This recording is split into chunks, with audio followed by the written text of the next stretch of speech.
بسم الله النور بسم الله النور بسم الله نور النور بسم الله النور بسم الله النور بسم الله نور النور بسم الله نور على نور بسم الله نور على نور بسم الله نور على نور بسم الله نور على نور بسم الله الذي هو مدبر الأمور.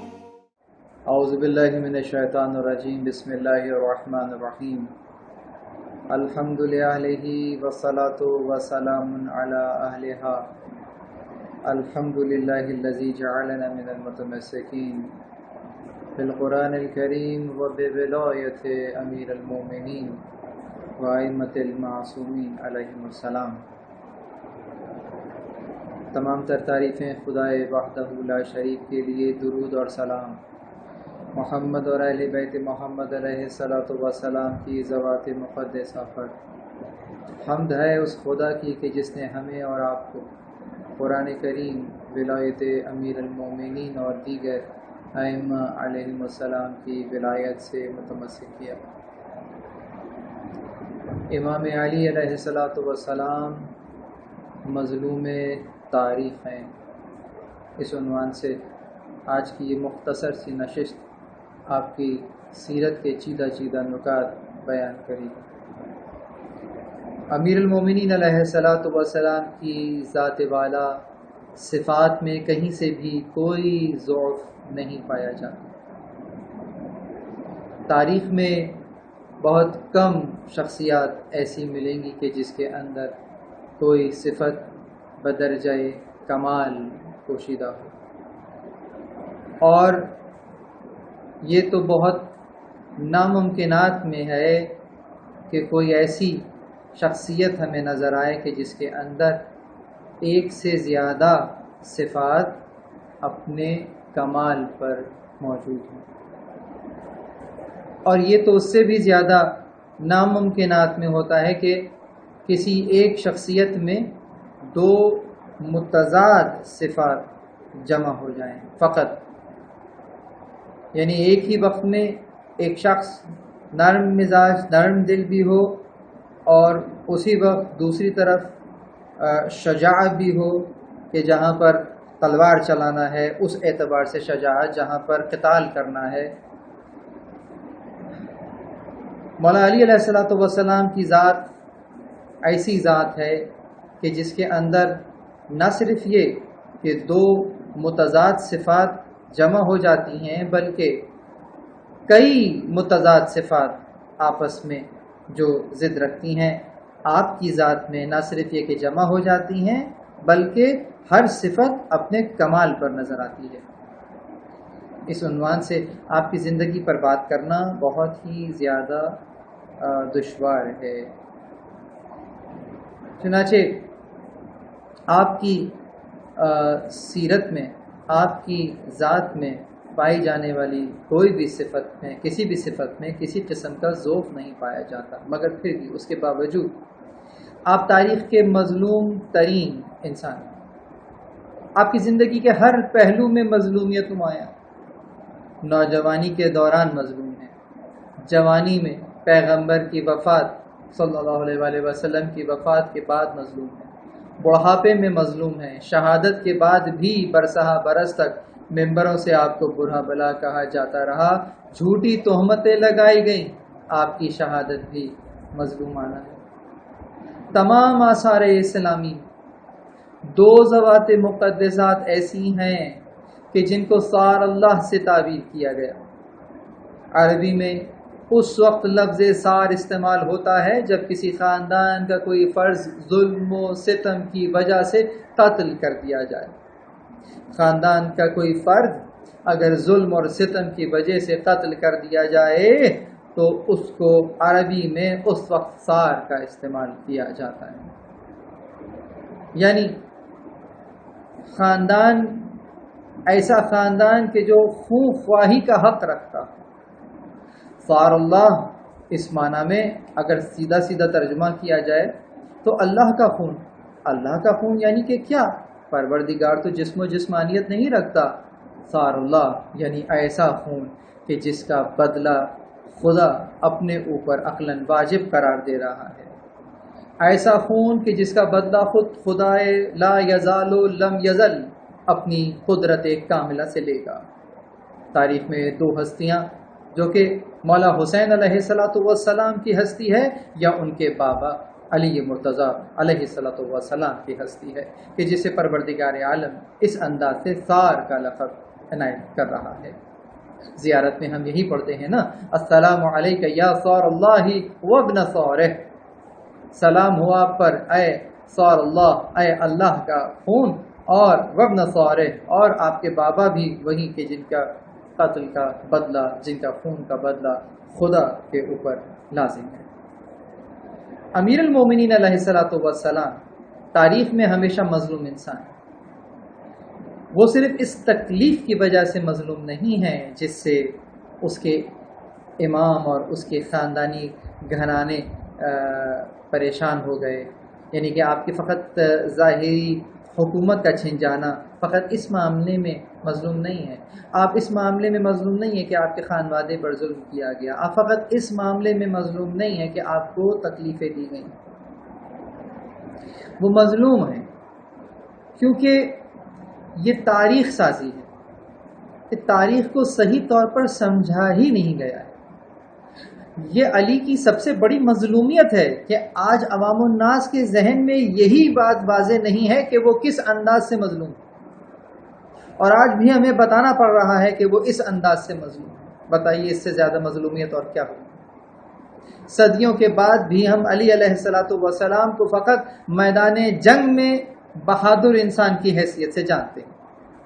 جیسے ہی آپ مولا علی کا تذکرہ چھڑ دیجئے، ذوالفقار حیدری سامنے آ جائے گی، خیبر اور خندق کے تذکرہ چھڑ جائے گا، ایسا لگے گا کہ جیسے کسی بہادر پہلوان کا ہی تذکرہ ہو رہا ہے کہ جس کو تلوار چلانے کے علاوہ اور کچھ نہیں آتا تھا، معاذ اللہ خاکم اللہ۔ ہاں، تلوار چلانا آپ کی زندگی کے، آپ کی شخصیت کا ایک پہلو ضرور ہے، لیکن آپ کی شجاعت فقط تلوار چلانے میں نہیں ہے۔ عزیز، ہمیں اس بات کی لا علمی ہے کہ علی زندہ رہنے کا حق رکھنے والے ایک شجاع مرد ہیں۔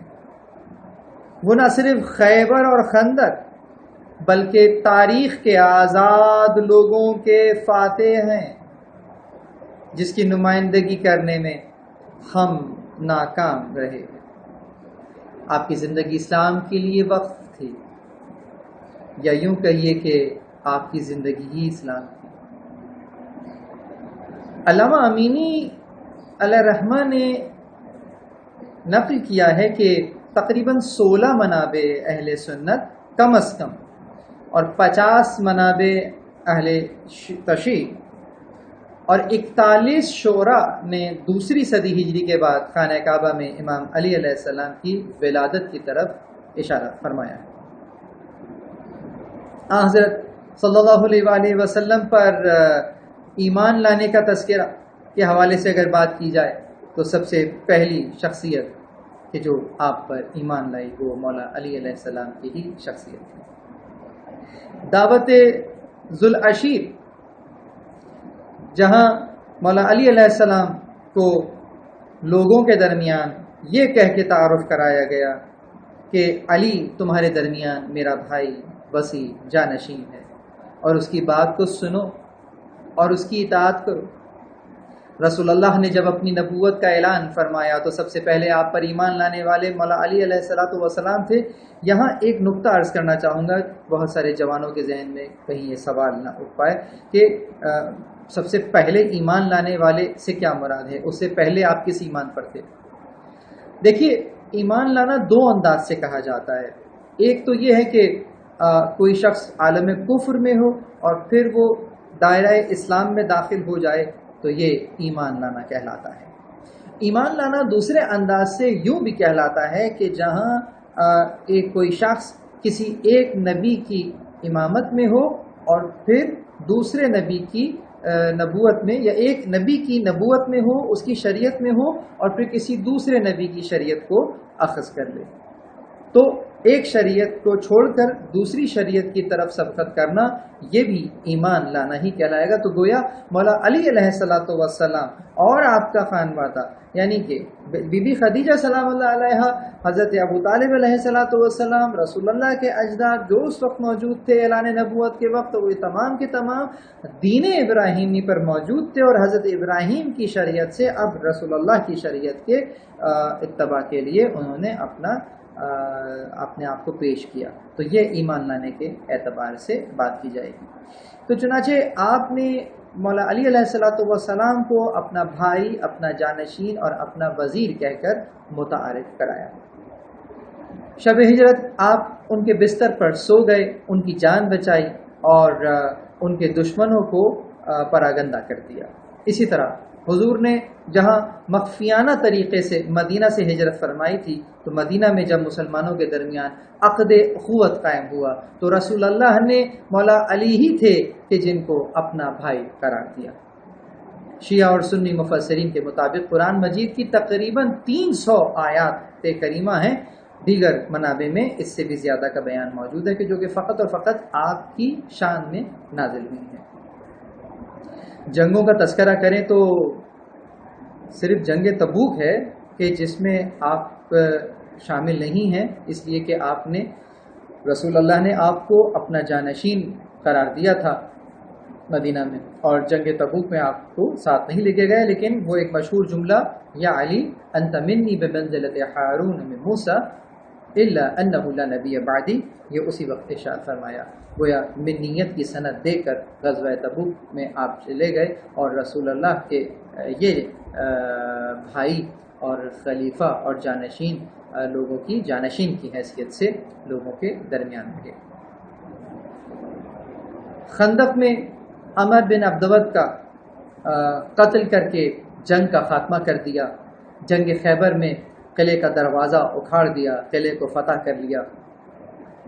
رسول اللہ نے آخری حج سے واپسی کے درمیان جب آیہ بلغ نازل ہوئی ہے، یا ایھا الرسول بلغ ما انزل علیک، اے رسول وہ پہنچا دیجئے کہ جو آپ پر پہنچا دیا گیا تھا، فإن لم تفعل، اگر آپ نے ایسا نہیں کیا تو آپ نے کار رسالت انجام نہیں دیا۔ بس آپ نے لوگوں کو اکٹھا کیا، مولا علی کا ہاتھ بلند کیا اور سب لوگوں سے یہی عہد دیا کہ من کنت مولاہ فہذا علی المولا، جس کا میں مولا ہوں یہ علی بھی اس کے مولا ہے۔ عزیزان گرامی، میں نے بہت ہی تیزی کے ساتھ تاریخ کو سمیٹ کر آپ کے سامنے رکھ دیا ہے، لیکن جہاں ہزاروں لوگوں نے بخن کہہ کر، جہاں پر ہزاروں لوگوں نے علی علیہ الصلوۃ والسلام کو ان کی جانشینی اور خلافت کی مبارکباد دی، جہاں اصحاب پیغمبران نے بخن کہہ کر مبارکباد دی اور علی علیہ الصلوۃ والسلام کو امیر المومنین کہہ کر سلام کیا، کس قدر مظلوم شخصیت ہے یہ کہ رسول اللہ کے پردہ فرما جانے کے بعد یہ شخصیت تاریخ کے صفوں میں گویا دھندلا سی تھی، اور لوگوں نے وہ عہد جو غدیر کے دن باندھا تھا اسے بھلا دیا۔ کس چالاکی سے، کس عیاری سے وہ عہد بھلا دیا گیا کہ جو رسول اللہ نے روز غدیر مسلمانوں سے لیا تھا۔ عزیز، یہ علی کی مظلومیت نہیں تو اور کیا ہے۔ علی علیہ الصلوۃ والسلام خود قرآن کی مثل مظلوم قرار پائے، جس طرح سے پیغمبر اکرم یہ شکوہ کریں گے، یا ربی ان قوم اتخذوا هذا القرآن المحجورا، میری قوم نے اس قرآن کو چھوڑ دیا تھا۔ قرآن کو چھوڑ دینا ہی یہ لازمہ قرار پایا کہ عوام نے اہل بیت علیہم السلام کو بھی چھوڑ دیا تھا۔ اگر قرآن کی آیتوں پہ غور کیا جاتا تو وہاں ہمیں نظر آتا قرآن کہہ رہا ہے، کیا کہہ رہا ہے؟ قرآن کہہ رہا ہے کہ اطاعت نہ کرنا کس کی؟ اگر کوئی مشرک ہو، اگر کوئی گناہ گار ہو، اگر کوئی اسراف کرنے والا ہو، اگر کوئی بدعنوان ہو، اس کا پس منظر خراب ہو، وہ ناخواندہ ہو، وہ جاہل ہو، وہ ہوس کی تلاش میں ہو، تو اس کی پیروی نہ کرنا۔ اگر ہم اس آیت کی پیروی کرتے تو ہم علی علیہ السلام سے کبھی دستبردار نہ ہوتے۔ لہٰذا اہل بیت پر ظلم بھی قرآن کے ترک کرنے کی وجہ سے ہوا ہے۔ لیکن رسول اللہ کے پردہ فرماتے ہی لوگوں کے دل میں چھپا بغض اور کینہ افعال کی صورت میں باہر آ گیا، اور وہ رہبر جسے پیغمبر اکرم صلی اللہ علیہ وآلہ وسلم نے اللہ کے حکم سے غدیر کے میدان میں جسے مولا بنایا تھا، حق رہبری اس سے چھین لیا گیا۔ بچپن سے لے کر اس دن تک جس اسلام کی حفاظت اور اس کی تبلیغ میں جو خدمت آپ نے کی، فقط ایک نشست میں بیان کرنا محال ہے، لیکن اسلام اور مسلمانوں پر کیے گئے احسانات کا بدلہ علی علیہ السلام کو گلے میں رسی اور آپ کے دروازے پر آگ کی صورت میں ملا۔ لیکن عزیزو، علی علیہ السلام نے کبھی بھی اپنی اس مظلومیت کا بیان نہیں کیا، کبھی یہ نہیں کہا کہ میرے دروازے پر آگ آئی، کبھی یہ نہیں کہا کہ میرے گلے پر رسی باندھی گئی۔ عزیزو، جانتے ہیں علی علیہ السلام نے اپنی مظلومیت کا بیان کن الفاظ میں کیا ہے؟ آپ کی سب سے بڑی مصیبت جس پر آپ نے لب کشائی فرمائی ہے، آپ فرماتے ہیں کہ انزلنی دہر حتی یقال علی و معاویہ، لوگوں نے مجھے اس قدر گرا دیا، زمانے نے مجھے اس قدر ارزاں کر دیا کہ میرا مقابلہ معاویہ سے کرنا شروع کر دیا کہ علی حق پر ہے یا معاویہ حق پر۔ علی کے مقابلے پہ کسے لے کر آئے؟ یا اللہ ولی شورا، فرماتے تھے کہ میں اور شورا۔ کیا علی اتنے عام آدمی تھے؟ کیا علی علیہ السلام شورا میں محض ایک ممبر کی حیثیت سے تھے؟ کیا اس شورا میں علی کا کردار فقط ایک ووٹ کی حیثیت سے تھا؟ کیا علی کا ووٹ اور نئے نئے ہونے والے مسلمانوں کا ووٹ برابر تھا؟ ارے علی کے لیے تو یہ کہنا بھی علی کی ذات پر ظلم ہے کہ علی ان لوگوں میں افضل ہے۔ علی کا مقابلہ ان لوگوں سے نہ کیجیے۔ علی کا مقابلہ بعد ختمی پیغمبر صلی اللہ علیہ وآلہ وسلم اگر کوئی افضل شخصیت ہے تو وہ مولا علی علیہ السلام ہے، چاہے کسی دور میں کسی شخص سے بھی کمپیریزن کیا جائے، بعد پیغمبر علی علیہ السلام ہی افضل مخلوقات قرار پائیں گے۔ بس یہ علی کی مظلومیت ہے۔ امیر المومنین نے متعدد مقامات پر اپنی مظلومیت کا ذکر بھی فرمایا ہے۔ مثال کے طور پر معاویہ کو وہ خط جس میں اس نے لکھا تھا کہ آپ کو وہ دور یاد ہے جب آپ کے گلے میں رسی کا پھندا ڈالا گیا اور آپ کو اسی طرح گلی گلی کوچا کوچا کھینچا گیا جس طرح اونٹ کو گھسیٹا جاتا ہے۔ ابن الحدید جس نے نہج البلاغہ کی شرح کی ہے، اس نے اس واقعے کو لکھا ہے۔ امیر المومنین کا یہ خط جہاں پر تحریر کیا ہے، جس میں آپ نے معاویہ کو جواب دیا ہے، اس نے اس جواب کو لکھا ہے۔ آپ نے فرمایا، تو میرے مضحکہ اور تذلیل کے در پر تھا، لیکن تو نے میری مدح کی، مجھے رسوا کرنے کی سوچ رہا تھا لیکن تو خود رسوا ہوا۔ اور پھر جو جملہ ارشاد فرمایا وہ آپ کے اور میرے لیے مشعل راہ ہے۔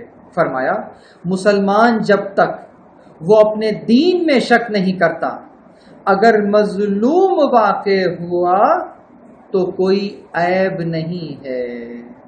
جب تک مسلمان اپنے دین میں شک نہیں کرتا، اگر مظلوم واقع ہو جائے تو بھی اس کو یقیناً اس کی تصحیح نہیں ہوتی۔ یعنی دین ہاتھ سے نہیں جانا چاہیے، دین کو کوئی خطرہ نہیں ہونا چاہیے، چاہے ظاہری طور پر جسے دنیا بے عزتی کہتی ہے اسے برداشت کرنا پڑے۔ تاریخ شاہد ہوگی کہ گھوڑے تو دوڑے لاشائے شبیر پہ، مگر تاریخ نے یزید کو پامال کر دیا۔ گلی گلی کوچہ و بازار میں تو ان کی آل کو پھیرایا گیا، لیکن تاریخ میں یزید ذلیل اور رسوا ہو گیا۔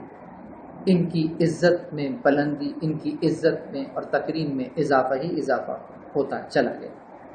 25 سالہ دور خلافت تقریباً سیاسی حکومتی امور سے دوری اختیار کی اور فقط علمی سماجی امور میں مشغول رہے۔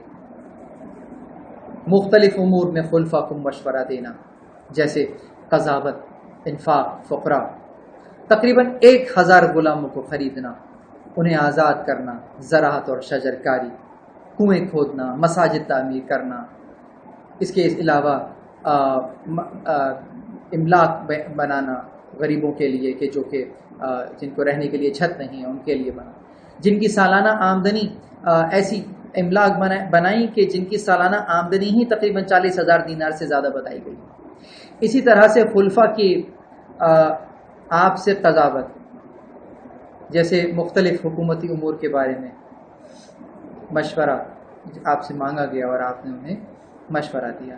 آج جب علم و تحقیق کے کام پہلے سے کہیں زیادہ ہمیں نظر آتے ہیں، تو آج حق رکھتی ہے مولا علی علیہ السلام کی شخصیت کہ آپ کی ذات اقدس کے اوپر پھر سے تحقیق ہونی چاہیے، اور آپ کی زندگی کے وہ پہلو کہ جو کہ تاریخ کے آئینے میں دھندلا سے گئے ہیں انہیں واضح ہونا چاہیے۔ ایک ستم جو ہر امام پر خصوصیت کے ساتھ مولا علی علیہ السلام پر بھی ہوا وہ قلت انصار کا تھا۔ بی بی زہرا سلام اللہ علیہ کی شہادت کے بعد علی کو کوئی مونس نہ ملا جس سے وہ اپنا غم و غم بیان کرتے، اسی لیے بیابانوں کا رخ کرتے، کنویں میں اپنا وہ غم بیان کرتے، کبھی قبرستان کی طرف چلے جاتے، کبھی کمیل بن زیاد نخعی ہیں کہ جو حالات بیان کر رہے ہیں، کبھی ساسا بن سوہان ہیں کہ جو ان کے بیابان کے حال بیان کرتے ہوئے نظر آتے۔ کوئی شخص موجود نہیں تھا جس سے امام اپنے دل کی بات بیان کر سکتے۔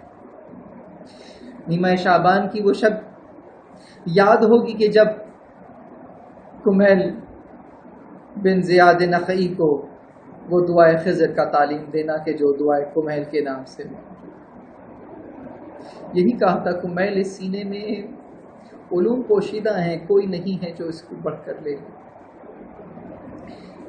علی جتنے علم رکھتے تھے اس کا عشر عشیر بھی کسی نے حق ادا نہیں کیا کہ ان سے سوال کرتا۔ سوال پوچھنے والا اس انداز سے جاہلانہ سوال کرتا ہے کہ یہ بتائیے کہ میرے سر میں کتنے بال ہیں۔ اللہ اکبر! آپ نے کیا خوب جواب دیا کہ یہ بتلا کہ اس جواب کی تصدیق کہاں سے کرے گا، اور پھر مزید فرمایا کہ تیرے سر اور داڑھی کے ہر بال میں ایک شیطان پوشیدہ ہے، اور وہ بچہ جو تیرے گھر میں پرورش پا رہا ہے میرے حسین کا قاتل۔ کوئی آپ بیان کرنا چاہیں تو بیان کر دیں، لیکن جو سوال کرنے والے تھے وہ سوال نہیں کیے گئے۔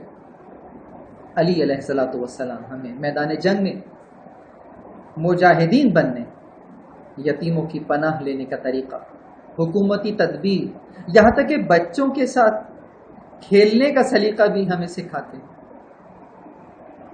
ایک واقعہ مجھے یاد آ رہا ہے، آپ کے سامنے کچھ یتیم بچے لائے گئے کہ جن کے بابا غزوات میں اور جنگوں میں شہید ہو چکے تھے۔ بچے افسردہ تھے، مولا علی نے چاہا کہ میں ان کے چہروں پر تبسم لے آؤں۔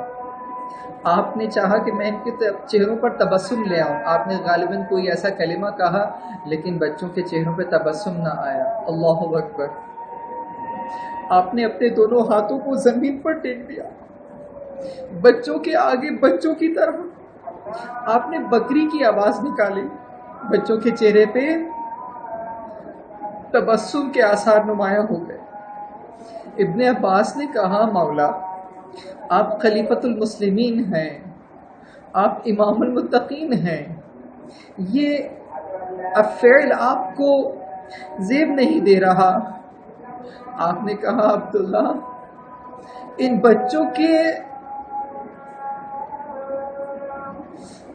بچوں کے ہونٹوں پر جو تبسم آیا ہے یہ دنیا و ما فیہا سے افضل۔ اللہ اکبر۔ یتیم کے ہونٹوں پر ذرا سی مسکراہٹ علی کے نزدیک دنیا و ما فیہا سے افضل۔ چنانچہ وہ ہمیں سکھاتے ہیں کہ خدا کی عظمت اور شان و شوکت پر بھروسہ کرنا۔ دشمنی آپ کی نظر میں بہت توجہ رکھیے گا، ایک اہم بات کہنے جا رہا ہوں۔ آپ مریض سے محبت کرتے تھے، مرض سے دشمنی رکھتے تھے۔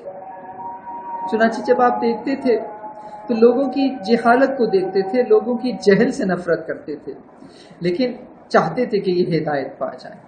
چنانچہ کئی مقامات پر ہمیں آپ واعظ اور نصیحت کرتے ہوئے اس انداز سے نظر آتے ہیں۔ علی علیہ الصلوۃ والسلام کی زندگی، وہ لوگ کہ جو اپنے آپ کو علوی کہتے ہیں ان میں علوی معیار نظر آنا چاہیے۔ وہ جو اپنے آپ کو علوی کہہ کر پہچانواتے ہیں ان کے چہروں سے علویت چھلکنی چاہیے۔ کہیں ایسا نہ ہو کہ علی کی وجہ علویت کے بجائے غلویت چھلک رہی ہے۔ تاریخ میں یہ ستم ہوا کہ ممبروں سے مولا علی علیہ السلام کو ایسا پہچانوایا گیا کہ جیسے وہ نہیں تھے۔ ان کی ذات اقدس میں اس انداز سے تحریف کی گئی، ان کے ذات اقدس کے لحاظ سے غلط بیانی کی گئی، اور وہ باتیں کہی گئیں کہ جو وہ خود جو یقیناً ان کی ذات ان باتوں سے بہت بلند تھی۔ بالکل اسی طریقے سے وہ دن ہو یا آج کا دن ہو عزیزوں، ممبر سے بہت سارے اہل ممبر بھی مولا علی کی وہ شخصیت بیان نہیں کر رہے کہ جو کہ آپ کی شخصیت ہے۔ یقیناً یہ وہ غلات ہیں، یہ وہ لوگ ہیں کہ جو اپنی اس شخصیت کو بیان کر رہے ہیں جو کہ مولا علی کی وہ شخصیت بیان کر رہے ہیں کہ جو کہ مولا علی علیہ السلام خود اپنے بارے میں وہ باتیں نہیں کہتے۔ ان کا مقصد کیا ہے؟ ان کا مقصد یہ ہے کہ اس قسم کی باتیں کر کے مولا علی علیہ السلام کے ماننے والوں کے اوپر ظلم و ستم کا ایک دروازہ کھول دیں۔ بالکل اسی طریقے سے جس طریقے سے طول تاریخ میں ہم دیکھتے ہیں کہ آپ کے چاہنے والوں کے اوپر ستم کا دروازہ کھول دیا گیا۔ عزیزوں، بالکل اسی طریقے سے آج یہ اہل منبر کہ جو کہ غیر ذمہ دارانہ بیانات دیتے ہیں اور مولا علی علیہ السلام کی شان میں غلو کرتے ہیں، وہ یہ بھول جاتے ہیں کہ ان کے ایک بیان سے کئی معصوم مومنین کی جان جا سکتی ہے اور گئی ہے۔ عزیزوں، چنانچہ ہمیں بہت احتیاط کی ضرورت ہے۔ دوسری طرف جہاں ایک طرف یہ قتل و غارت گری کا بازار کھول دیتے ہیں، دوسری طرف یہ شیعان حیدر کرار کے اوپر کفر کے فتووں کے لیے بھی دروازہ کھول دیتے ہیں۔ یہ چاہتے ہیں کہ شیعہ نے حیدر کرار کو کفر کے فتووں سے نوازا جائے اور انہیں پاکستان کے قوانین، پاکستان کے آئین میں غیر مسلم قرار دے دیا جائے اور انہیں مین اسٹریم سے کاٹ دیا جائے۔ لیکن ان کے یہ مذموم مقاصد انشاءاللہ تعالی العزیز کبھی کامیاب نہیں ہوں گے۔ مولا علی علیہ السلام کی ذات مسلمانوں کو جوڑنے کے لیے ہے، خدا نخواستہ توڑنے کے لیے نہیں ہے۔ لعن ہو اس شخص پر کہ جو مولا کو ان کی ذات سے مومنین میں نفاق اور مومنین میں اتحاد اور اتفاق کی فضا کو توڑ رہا ہو۔ عزیزان کرام، آج ضرورت اس بات کی ہے کہ مولا علی علیہ السلام کی مظلومیت کو سمجھا جائے اور عوام الناس میں وہ شعور بیدار کیا جائے کہ جس کے سبب جس کے تحت جس کے استعمال سے ائمہ علیہم السلام کی جو حقیقی مظلومیت تھی وہ کھل کر آشکار ہو جائے۔ مولا علی علیہ السلام نے بھی قلت ناصرین کی شکایت کی۔ آج 1441 ہجری ایک اور علی پردہ غیب میں ناصرین کی طرف دیکھ رہا۔ کہاں ہے ناصر؟ کل کا علی بھی یقیناً عدل و انصاف سے زمین کو پر کرنا چاہتا تھا۔ ابھی 4 سال ہی گزرے تھے کہ لوگوں سے عدل برداشت نہ ہوا، اور مورخ نے لکھا کہ انہیں محراب میں ان کی شدت عدل کی وجہ سے قتل کر دیا گیا۔ عزیزوں، حکمرانوں کا تو ظلم سے رعایا پریشان ہوتی ہے۔ تاریخ میں یہ واحد شخصیت ہے کہ جس کے عدل سے لوگ پریشان ہیں۔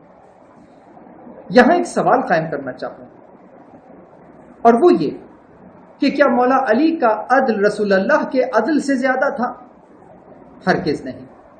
25 سال گزرنے کے بعد عوام کی حالت یہ ہے کہ وہ عدل جو رسول اللہ کا عدل تھا، جب مولا علی علیہ السلام نے وہ عدل امت میں نافذ کیا تو فقط 25 سال کے عرصے میں امت وہ عدل بھلا چکی تھی جو رسول اللہ کا عدل تھا، جبکہ رسول اللہ فرما چکے تھے کہ کفی و کف علی علی العدل سوا، یا فی عدل سوا، کہ میرا ہاتھ اور علی کا ہاتھ عدل میں برابر ہے۔ یقیناً یہ وہی عدل تھا کہ جو رسول اللہ کا عدل تھا اور یہ امت میں نافذ ہو رہا تھا، لیکن 25 سال کے بعد امت اس عدل کو برداشت نہیں کر سکی۔ عزیزو، لمحہ فکریہ ہے، 1441 ہجری ہے، 280 سال گزر چکے ہیں امام زمان کی غیبت کو۔ 280 سال کے 1180 سال گزر چکے ہیں، معذرت 1180 سال گزر چکے ہیں امام کی غیبت۔ اس عرصے میں جب 25 سال کا عرصہ برداشت نہ ہوا اور شدت عدل کہہ کر امام علی علیہ السلام کو قتل کر دیا گیا، تو 1180 سال کے بعد جب مولا علی علیہ السلام کا عدل نافذ ہوگا، کہ جو کہ عدل علوی نہیں ہے، عدل مصطفی ہے، تو وہ کس طرح سے برداشت ہو سکے گا؟ کہیں ایسا تو نہیں کہ شدت عدل کا نعرہ دوبارہ سے لگ جائے؟ ضرورت اس بات کی ہے کہ آج اپنے نفس پر اس عدل کو نافذ کیا جائے جو رسول اللہ کا عدل تھا، اس عدل کو نافذ کیا جائے جو 4 سال کی مدت میں مولا علی علیہ السلام نے نافذ کر دیا تھا، اور اس عدل کو نافذ کر لیا جائے اپنی ذات پر کہ جو حضرت بقیت اللہ العظم ظہور فرما کر اس زمین پر نافذ کریں گے۔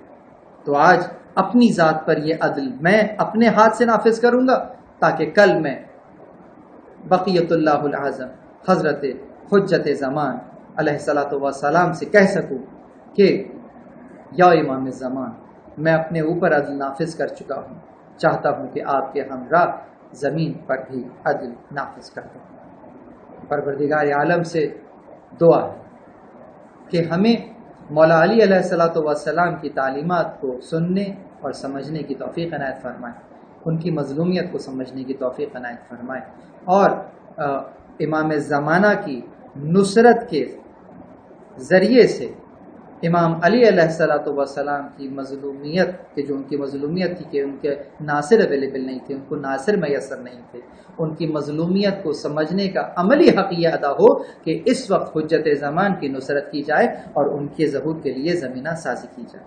وآخر دعوانا ان الحمدللہ رب العالمین، والسلام علیکم ورحمۃ اللہ وبرکاتہ۔ بسم اللہ النور، بسم اللہ النور، بسم